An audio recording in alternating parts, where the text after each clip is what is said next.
Doués de langage, regroupés en familles solidaires, les orques sont des chasseresses redoutables. Leur puissance hors norme leur permet de terrasser les plus grosses espèces de l'océan. Elles sèment la terreur sur leur passage. Intelligentes et organisées, elles s'adaptent à tous les milieux. Dans un enfer stérile au bout du monde, elles ont développé d'incroyables techniques de chasse pour survivre. Pourtant, aujourd'hui, leur avenir est menacé.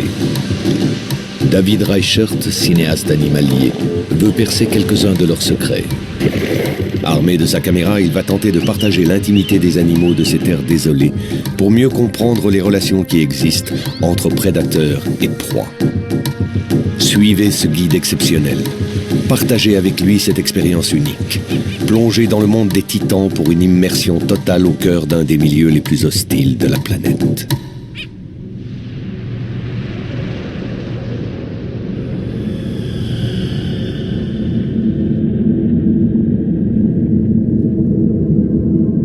Perdu dans les eaux glaciales du sud de l'océan Indien, un archipel bien loin du paradis. Crozet, sans cesse balayé par les tempêtes, c'est l'un des lieux les plus inhospitaliers au monde. Le vent, impitoyable maître des lieux, y concentre inlassablement la pluie, la neige ou la grêle 310 jours par an. Il offre parfois l'aumône d'un rayon de soleil. Mais en général, il ne véhicule que la tourmente.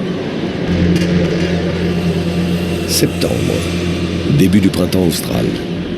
Le bateau de pêche Île Bourbon affronte ce climat sans pitié, en quête de l'un des plus rares et des meilleurs poissons du monde, la légine.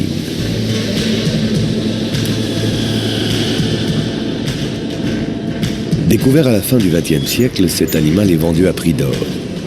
Très apprécié sur le marché asiatique, il l'est aussi par un prédateur à l'appétit gargantuesque, un dauphin géant de 8 tonnes. L'orque épaulard. David Reichert, spécialiste des mammifères marins, se passionne pour ce super prédateur. Il est témoin d'un comportement qui met en évidence l'incroyable intelligence des orques. Comme les autres poissons qui vivent ici, la légine habite les profondeurs abyssales. Inaccessible aux cétacés, elle ne fait pas partie de leur régime alimentaire. Les orques, opportunistes et curieuses de tout, se sont adaptées à la présence récente des palangriers dans la région. Elles ont découvert la pêche sans effort. Il suffit d'attendre que les lignes remontent le poisson. Aujourd'hui, elles raffolent de la livraison à domicile. Malheureusement, de nombreux bateaux pirates sillonnent la région en quête de la précieuse légine. Ces hors-la-loi n'hésitent pas à massacrer à coups de dynamite leurs rivales trop gourmandes. Les orques devenues méfiantes envers notre espèce ne renoncent pas pour autant à cette pêche facile. Les constats scientifiques sont terribles. 50% des orques de la région ont disparu depuis 1995, exterminés par des hommes sans scrupules. David Reichert a embarqué sur l'île Bourbon, l'un des rares bateaux autorisés dans la zone et l'un des seuls moyens pour rallier les îles Crozet. Le but de ce long voyage, étudier sur place le comportement des orques en danger. David est coutumier des plongées extrêmes et des situations périlleuses. Rien ne l'arrête pour approcher les sujets qu'il étudie. Pour la première fois, un plongeur va se mettre à l'eau à proximité d'un bateau de pêche. Synonyme pour les orques de repas faciles, mais aussi de danger mortel. Quelle sera la réaction des prédatrices ?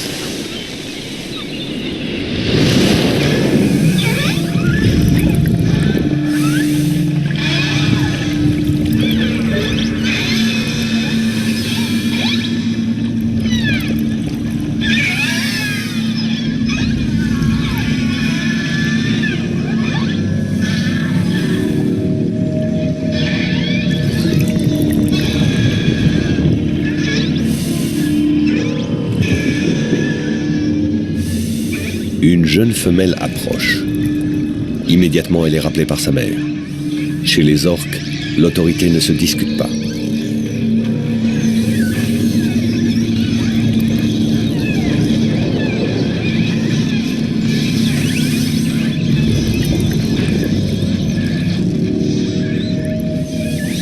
Les orques ont évité David. La prochaine rencontre aura lieu dans l'archipel de Crozet.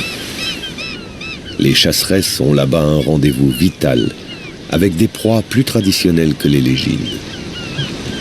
Chaque année, début septembre, après 10 mois passés sans sortir de l'eau, les éléphants de mer reviennent de leur longue migration dans les eaux antarctiques.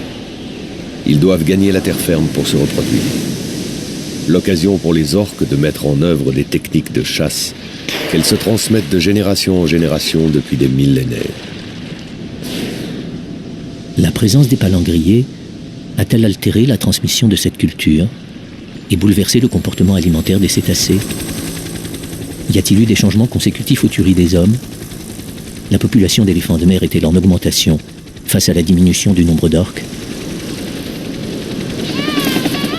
Pour le savoir, l'explorateur va se fondre dans la vie secrète de ces animaux. Pendant 4 mois, David partagera leur quotidien au cœur d'une nature hostile, où la survie est une affaire de chaque instant.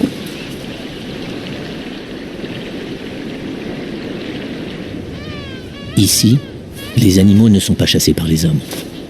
Ils ne devraient pas avoir peur de moi. C'est l'endroit idéal pour découvrir leur intimité et comprendre les liens étroits qui unissent prédateurs et proies.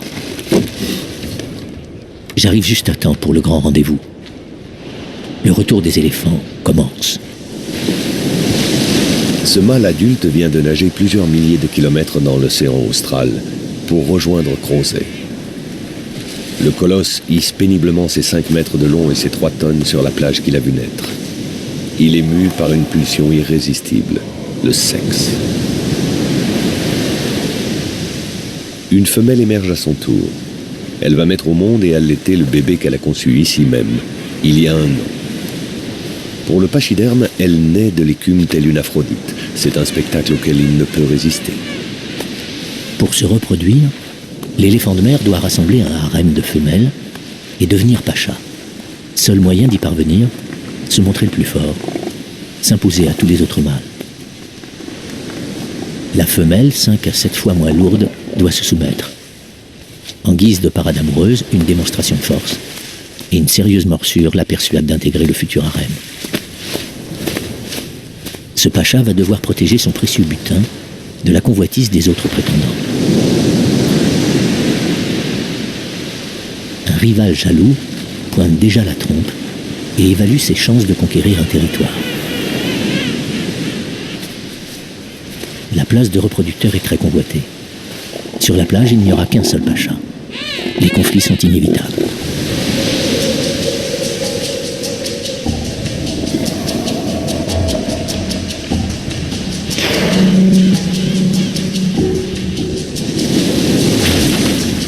Une autre femelle arrive.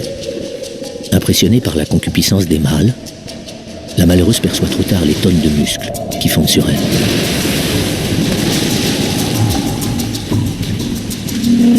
Pour la future maman, le voyage finit en tragédie. Son bébé ne verra jamais la terre que sa mère avait choisie pour lui donner la vie. Attraper les proies sur la plage témoigne d'une véritable adaptation à des conditions difficiles. Ici, le poisson est rare et inaccessible. Les orques sont condamnés à chasser d'autres mammifères marins. Le clan des cétacés est averti. La chasse a été bonne. La proie est relâchée pour que les jeunes apprennent à chasser. De leur initiation aux différentes méthodes de capture dépendra leur survie. L'éducation et la transmission du savoir sont essentielles. Cette scène peut paraître cruelle, mais elle démontre à quel point les orques sont sociables et mutuellement protectrices.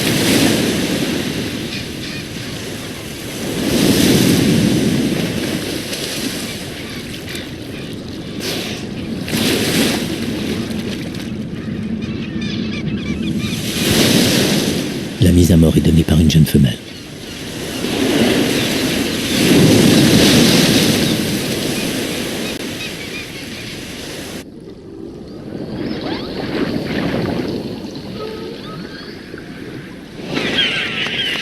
Opportunistes, les oiseaux profitent aussi du festin. Ici, chaque protéine est vitale.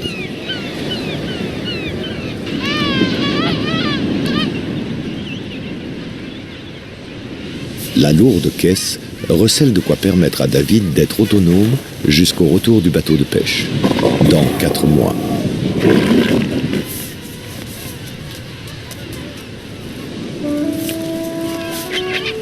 Ces oiseaux, des squois, confirment les suspicions de David.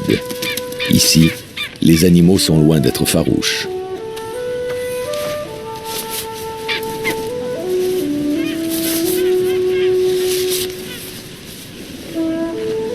Installé près du harem, le cinéaste se trouve aux premières loges pour étudier les interactions entre orques et éléphants de mer.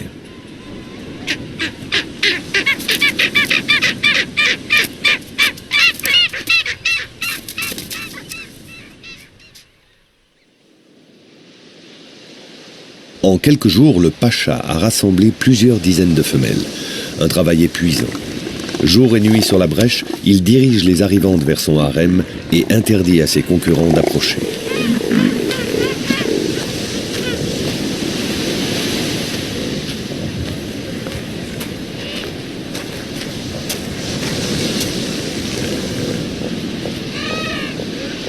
Pour l'heure, c'est le repos du guerrier.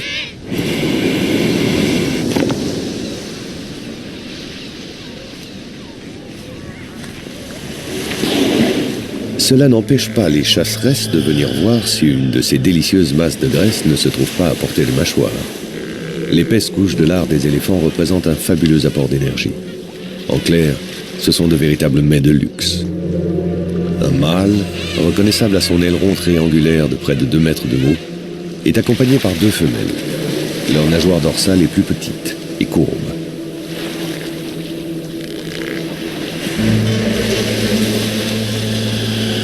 Les orques vivent en régime matriarcal. Une femelle dominante dirige un groupe très uni, constitué de ses sœurs, de ses filles et des enfants de tout le monde. Il n'y a pas de couple au sein du clan. Comme chez les hommes, l'inceste est tabou. Les reproductions se font uniquement entre membres de familles différentes.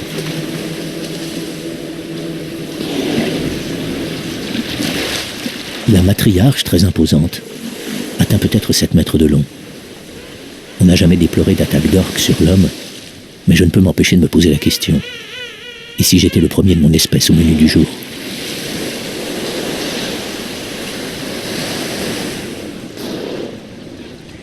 Le groupe s'éloigne paisiblement en direction du sud de l'île.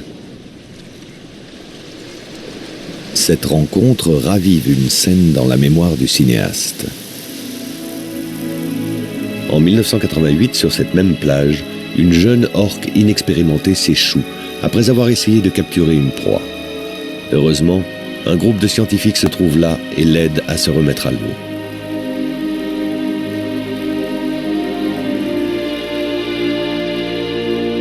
Le retour à la mer est l'occasion d'une explosion de joie chez les cétacés comme chez les hommes. Un drame a été évité. Ces images filmées en amateur ont fait le tour du monde.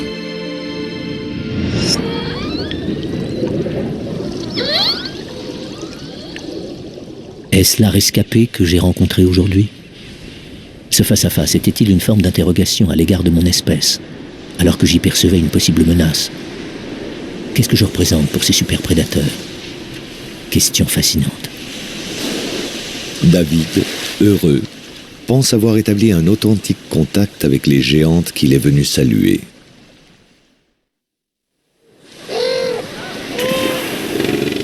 Malgré leur force, les mâles adultes ne sont pas à l'abri d'une attaque des super dauphins. Et celui-ci peut en témoigner. Les éléphants risquent leur vie lorsqu'ils viennent à terre. Au large, en cas de danger, ils peuvent sonder à plus de 1500 mètres, profondeur à laquelle les orques sont incapables de les poursuivre. En revanche, près des hauts fonds, ils deviennent des proies vulnérables.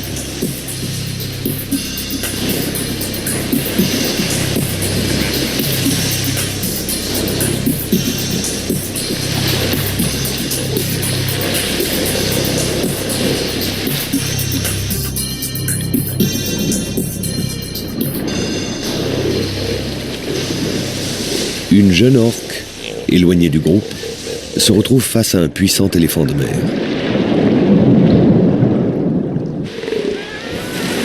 La curiosité l'emporte, mais le mastodonte ne fuit pas. Au contraire, il avance, sûr de lui. Enfin, presque.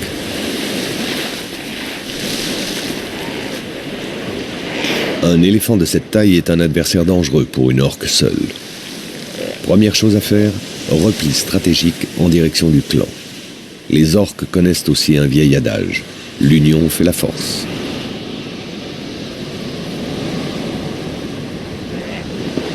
Cet éléphant profite de la passivité de son homologue pour agrandir son territoire. Il a un fief, mais pas encore de belles dames.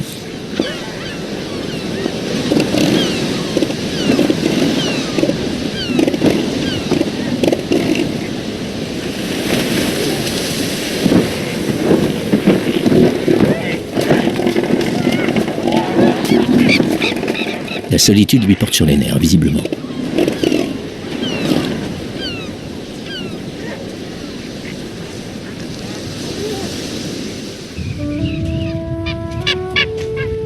Le temps est venu d'aller faire un tour ailleurs. Je décide de franchir le petit volcan derrière lequel j'ai souvent vu disparaître les orques. Je suis curieux de savoir ce qui les attire là-bas.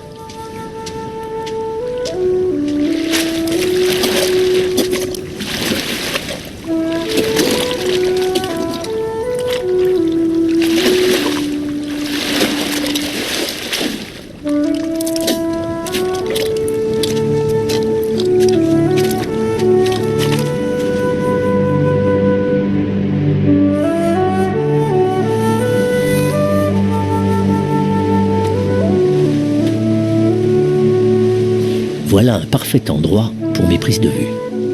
Ici, par temps calme, le fond rocheux me permettra de profiter de la transparence de l'eau. Chose rare ici, avec une mer sans cesse recommencée.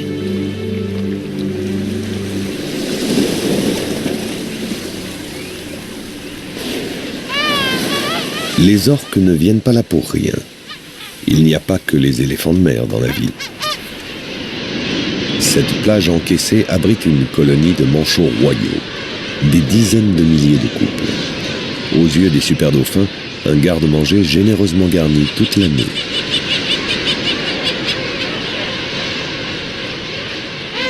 Au centre de cette foule, les poussins de l'année dernière sont réunis en crèche pendant que leurs parents sont partis pêcher. Ils sont couverts d'un duvet doux comme une laine. Ils garderont ce chaud manteau protecteur pendant plus de 9 mois. Tant qu'ils n'ont pas leurs plumes et leurs muscles d'adultes pour affronter la mer, ils doivent patienter et attendre la béquée.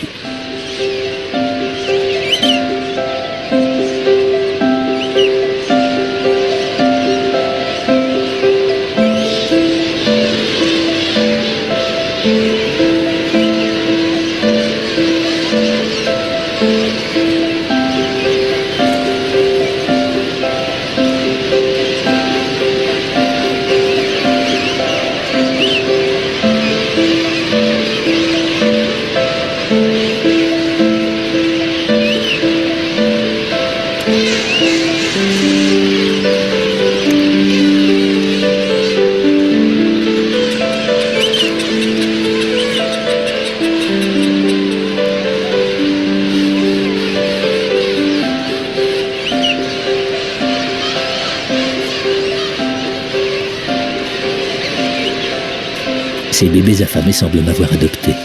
L'appel du ventre peut-être.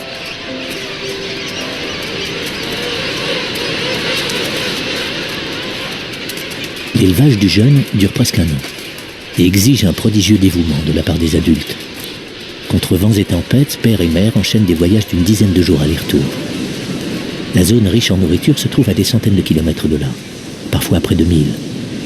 Pour trouver crustacés, mollusques et petits poissons, ils plongent s'il le faut par 500 mètres de fond. Le jabot garni, ils regagnent l'île et retrouvent leur unique rejeton parmi des milliers d'autres, en l'identifiant à son cri. Les manchots partent à la pêche en groupe. Ainsi, en cas de danger, ils multiplient leurs chances de survie.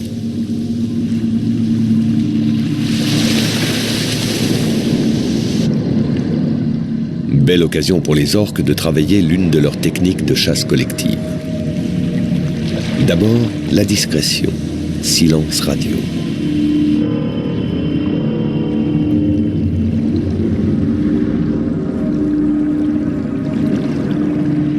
membres du clan connaissent leur place dans la patrouille.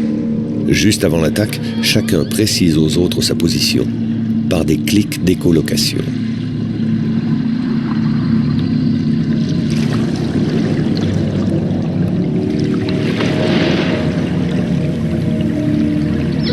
Quand tout le monde est prêt, la matriarche donne le signal.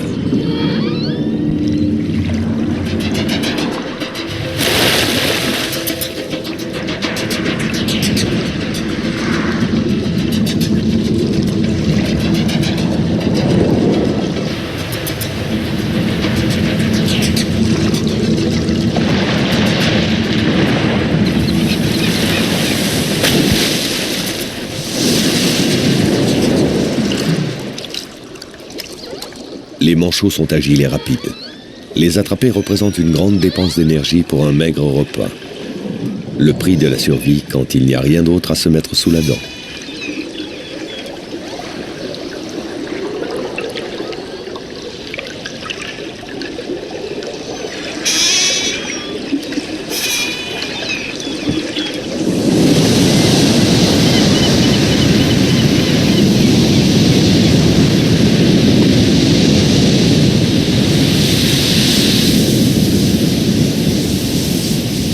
Le barrage des orques franchi. Revenir de la pêche représente encore une sérieuse épreuve pour les oiseaux.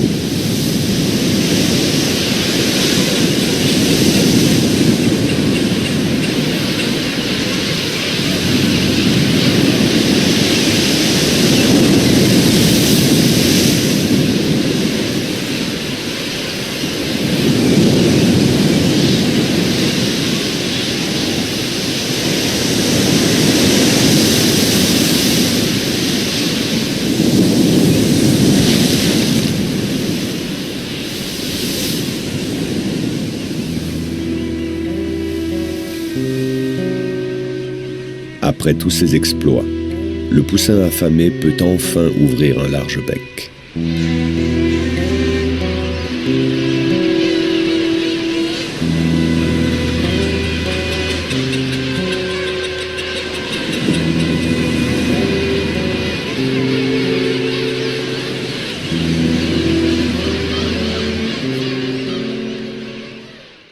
Septembre s'achève.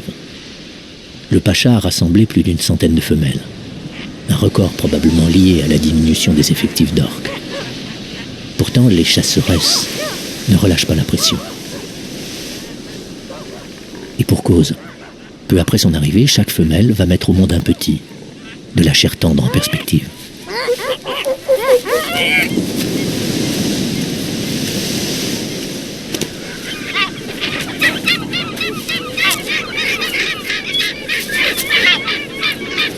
Pour les oiseaux, le placenta est l'occasion d'un festin de protéines.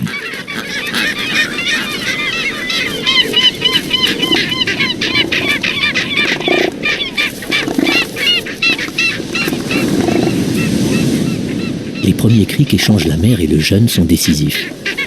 Avec l'odeur, ils leur permettront de se reconnaître dans la colonie. Les yeux à peine ouverts, bébé éléphanteau tète le lait le plus riche du monde. 10 fois plus de graisse et de calories que dans le lait de vache. Le transfert d'énergie de la mère au rejeton est si parfait qu'en 3 semaines, le poupon quadruple son poids et peut être sevré. Pour le pacha, tout déplacement est exténuant. Il continue pourtant à s'approprier et à féconder chaque nouvelle arrivante.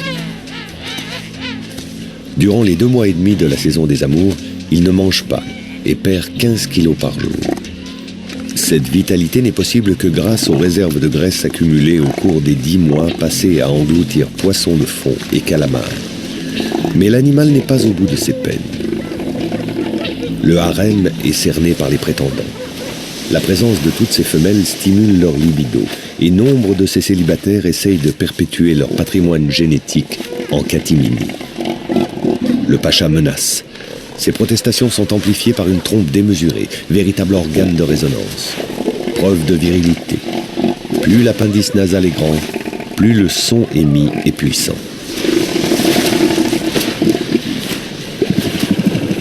Cela suffit souvent à dissuader le maraudeur sexuel. Mais quand un prétendant déguerpit à droite, un autre s'introduit à gauche. Impossible de tout contrôler. Des analyses ADN ont prouvé que, contrairement aux apparences, le pacha est loin d'être le père de tous les bébés.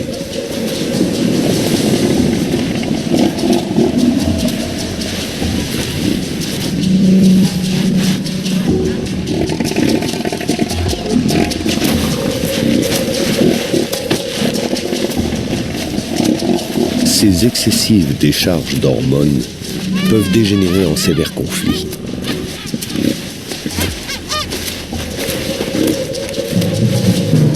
Un mâle déterminé ose défier le seigneur local. L'enjeu du combat, le harem, ses plaisirs et ses peines.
Près de ces titans, je mesure la puissance de l'instinct qui préside à la transmission des gènes. J'y vois le symbole de la résistance aux conditions extrêmes du milieu, l'image même de la lutte pour la vie. Je veux connaître avec les orques une expérience d'une intensité comparable. Je vais retourner à cet endroit où l'eau transparente me permettra de les admirer.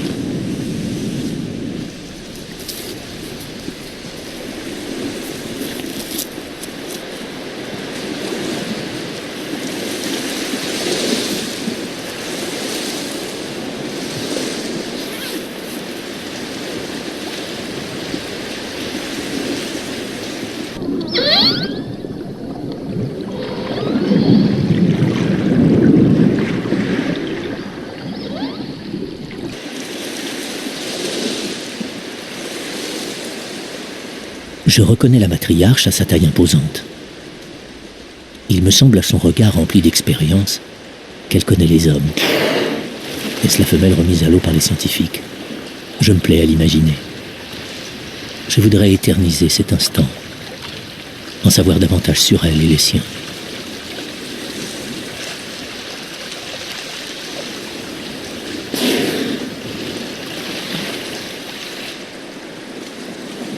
Une fois encore, la rencontre est furtive. Le peuple des hommes et celui de la mer n'ont guère d'occasion d'engager le dialogue.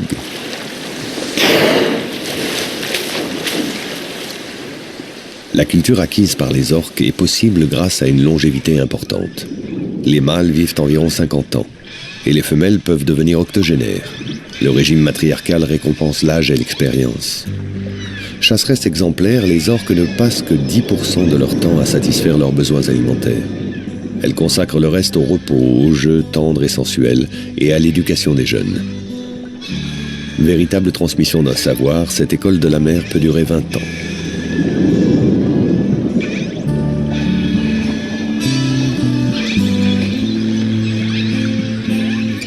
L'harmonie du groupe est sans cesse entretenue. On se touche, on se caresse et surtout on se parle. Les scientifiques ont montré que les orques d'un même bassin océanique possèdent un langage commun. Plus incroyable encore, au sein de chaque clan, il existe même un dialecte.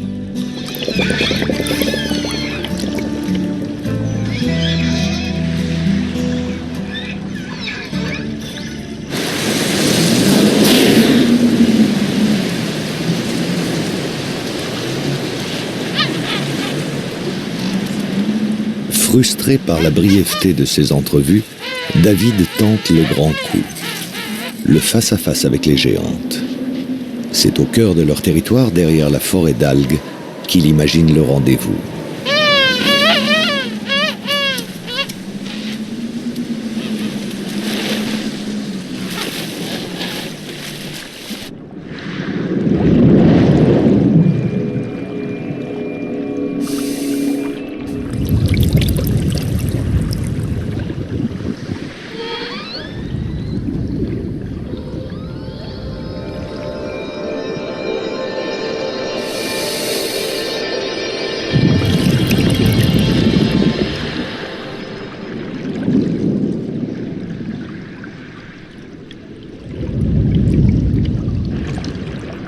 Les orques ne pénètrent jamais dans ces forêts impressionnantes de Macrocystis.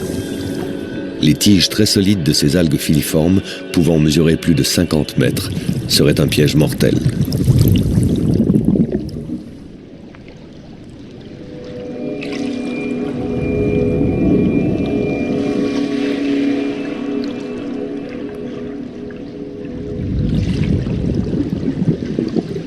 La matriarche surprend le plongeur.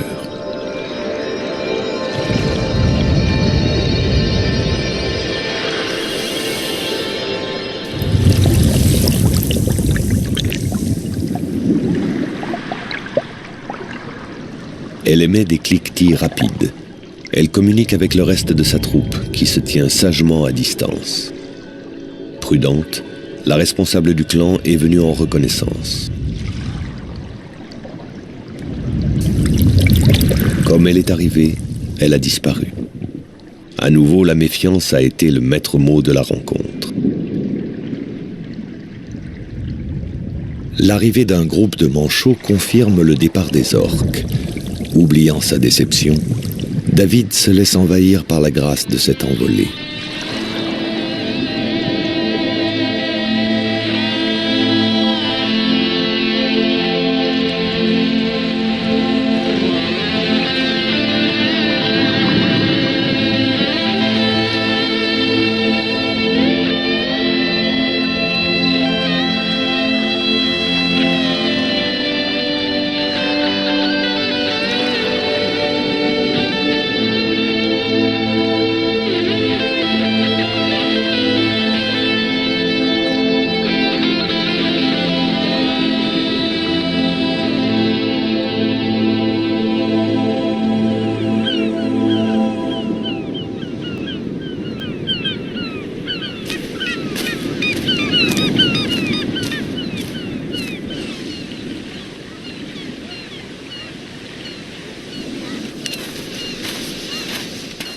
Tiens, on dirait que j'ai un invité surprise ce soir. Le combattant anéanti par sa défaite ne sera pas encore pacha cette saison. Peut-être aura-t-il plus de chance l'année prochaine. Les plus forts n'y parviennent que vers l'âge de 8 ans, mais jamais plus de 2 années consécutives. Une telle dépense d'énergie les épuise. Sans paraître agressif, ce mastodonte incarne quand même un danger. Impossible d'approcher de ma tente.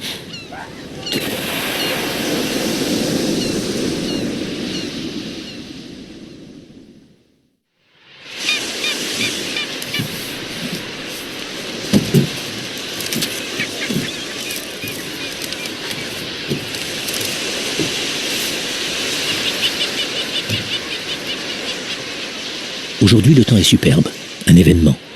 Un brin de toilette finira par me faire oublier ma nuit blanche.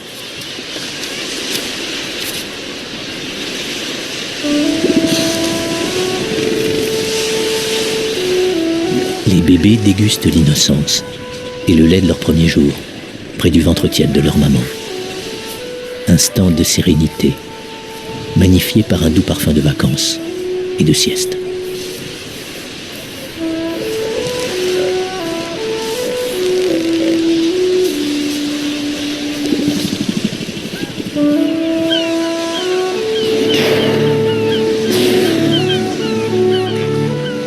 Les orques profitent elles aussi du calme pour dormir.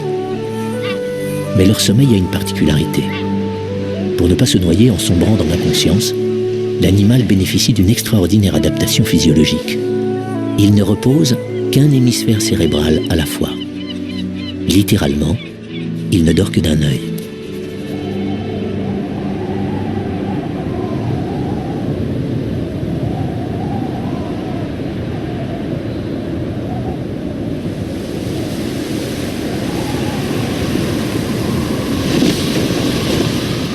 Sans transition, la tempête reprend ses droits. En moins de 10 minutes, la douceur printanière se transmue en violence hivernale.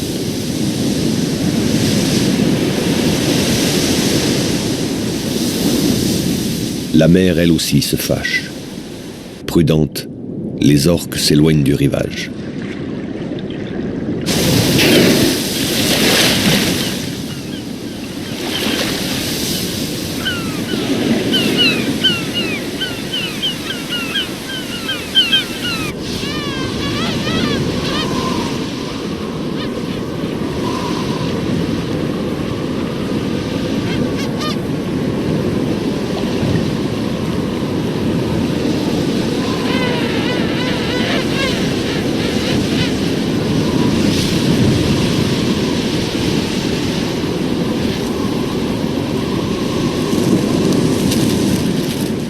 Comment font ces éléphantaux, âgés de quelques jours à peine, pour résister à la furie des éléments? Passant outre les rafales démentielles, un petit tête comme si de rien n'était.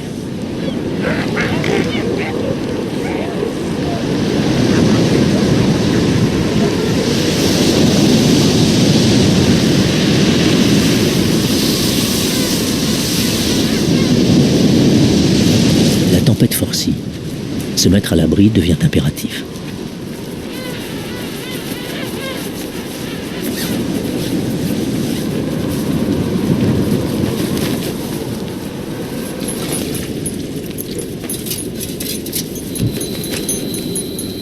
Mes tentatives de prise de vue m'ont laissé transi. Sans ma tente, aucune chance de survie. Je me sens soudain bien seul, tellement vulnérable par rapport aux animaux de ces contrées extrêmes. Les bourrasques ont un relent de fin du monde. Y aura-t-il une limite à la puissance de cette tempête ?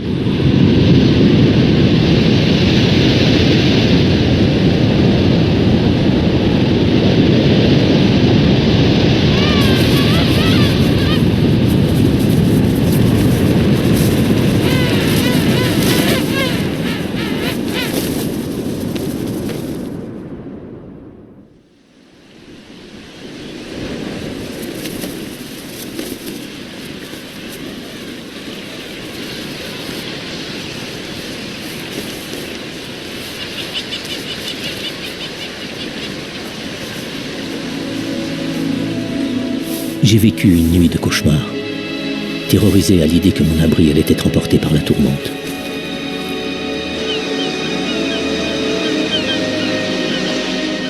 Mi-octobre. Les femelles arrivées les premières s'apprêtent déjà à retourner à l'océan. Elles ont allaité leur bébé durant 3 semaines et fait tout ce qu'elles pouvaient pour lui. Fécondées par le pacha, elles reviendront dans 1 an donner le jour à une autre petite boule de poil. Cette éléphante est sur le point de partir. Son bébé n'est pas encore sevré et veut la suivre. Elle l'en dissuade avec autorité. Cet étrange comportement d'abandon s'explique. La maman manque de réserve de graisse pour terminer l'allaitement. Peut-être a-t-elle l'intention de revenir après avoir fait le plein d'énergie.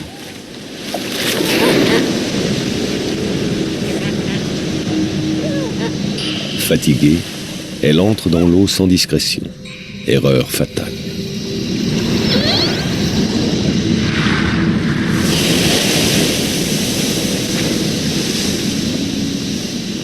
La coordination de l'attaque est parfaite.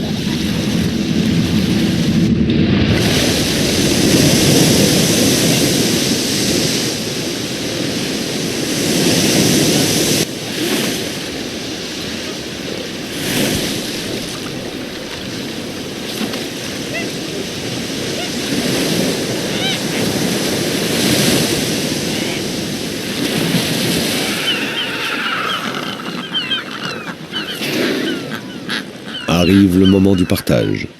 Chez les orques, la solidarité est une vertu cardinale.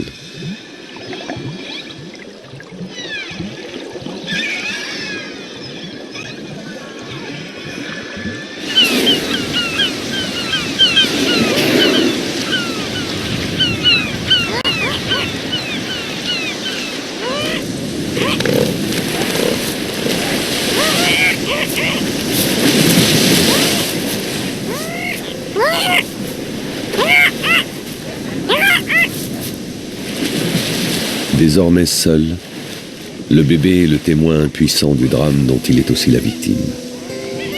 À la différence des manchots nourris par leurs 2 parents, les éléphanteaux ne peuvent compter que sur leur mère pour survivre. Celui-ci n'a pas tiré le bon numéro à la grande loterie de la vie des mers australes.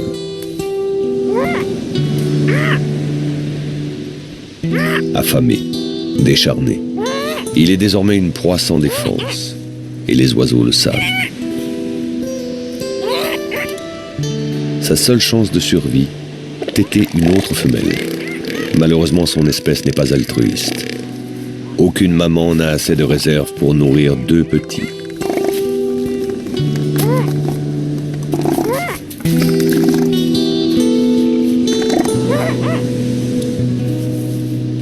L'orphelin quémande en vain. Les autres jeunes le dénoncent à leur mère protectrice. La sanction est immédiate.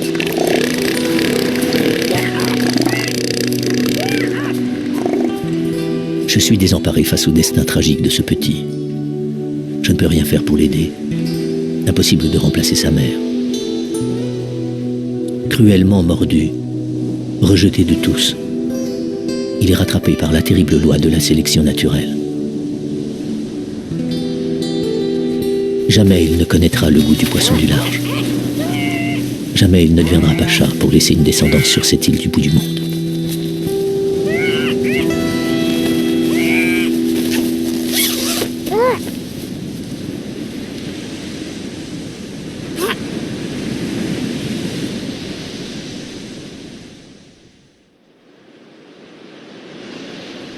Mi-novembre.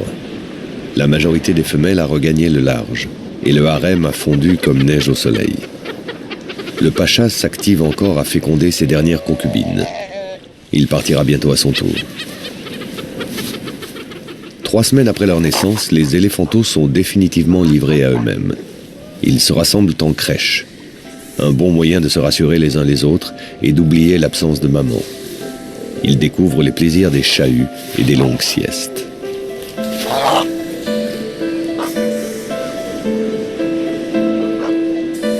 Ils ont mué.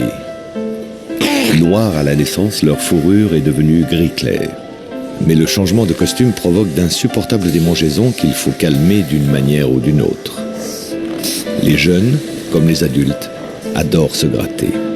David le sait, et il ne résiste pas à la tentation d'exploiter ce péché mignon.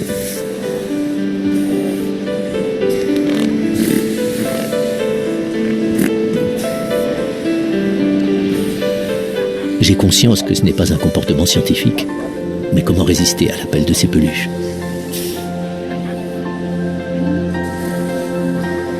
Oh, il me semble que j'ai une excuse. Ces boules de poils ont investi allègrement mon campement.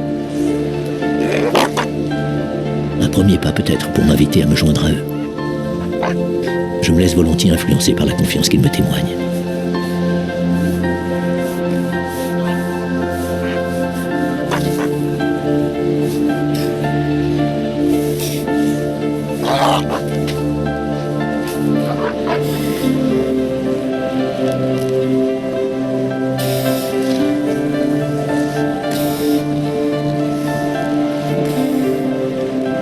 Ces échanges sont le signe d'une véritable acceptation, un imprévisible cadeau.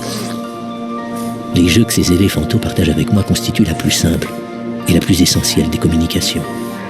Je goûte avec eux un moment de grâce naïve qui me ramène allègrement sur les sentiers de ma propre enfance.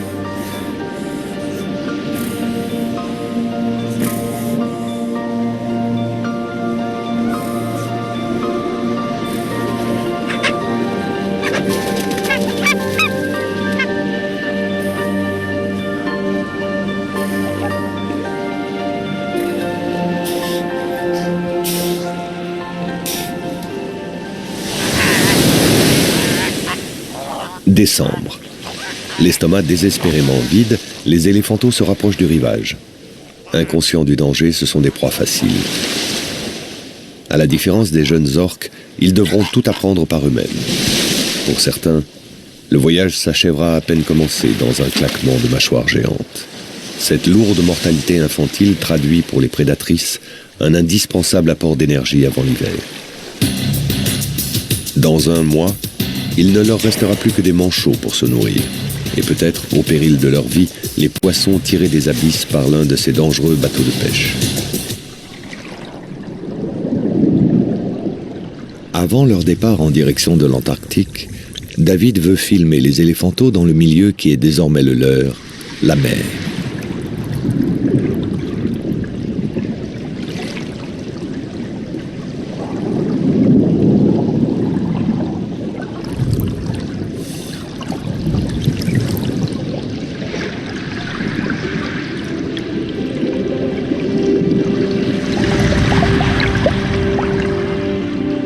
Je le cherchais et c'est lui qui m'a trouvé.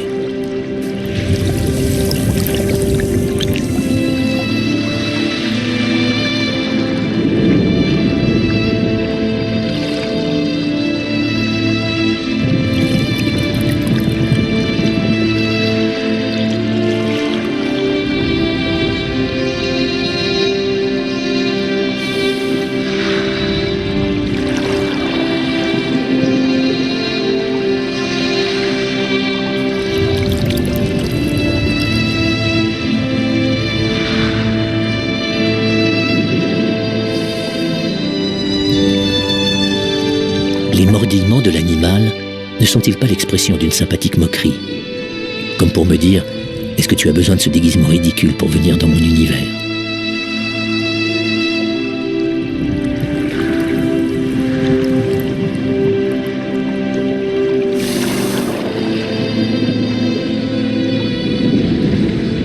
Et pourquoi est-il parti?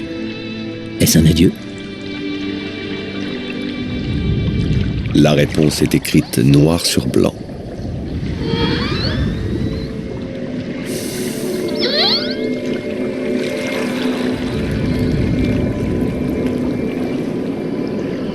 La matriarche est-elle à la poursuite de l'éléphanteau? Pour la première fois, le mâle s'approche de moi. 8 mètres de long, plus de 8 tonnes. Aussi impressionnant qu'un TGV.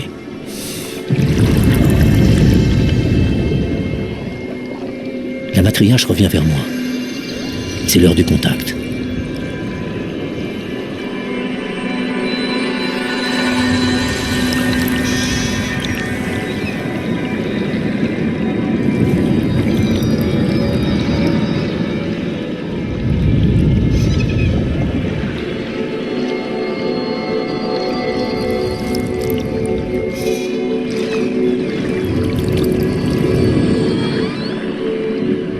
Grâce à leur sonar perfectionné, les orques m'échographient de la tête aux pieds.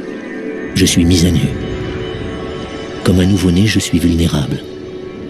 Les chasseresses le savent, et je m'abandonne à ce que je pense pouvoir nommer leur sagesse. Un échange s'instaure, fait d'un intense je ne sais quoi. Dans cette gueule ouverte, je vois un début de communication. Nous avons exorcisé nos craintes mutuelles.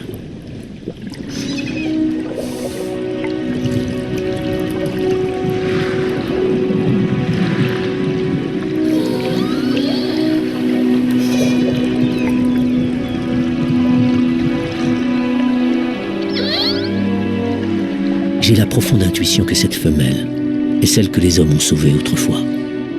Devenue chef de clan, elle a voulu en savoir plus sur moi, avant d'exposer son groupe à un danger potentiel.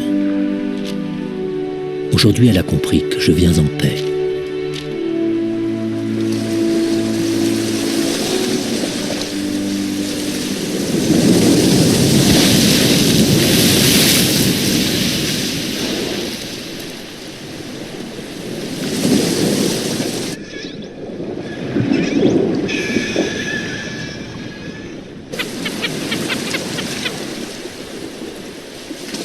Les orques se livrent à moi, comme je me suis livré à elles.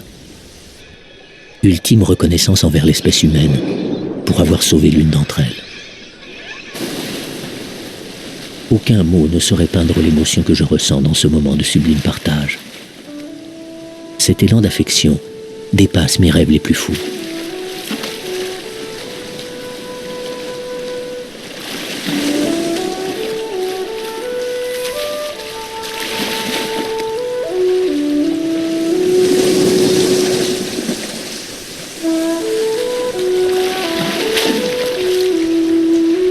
Je suis rassuré de savoir que les orques conservent leur tradition, malgré la présence des bateaux de pêche.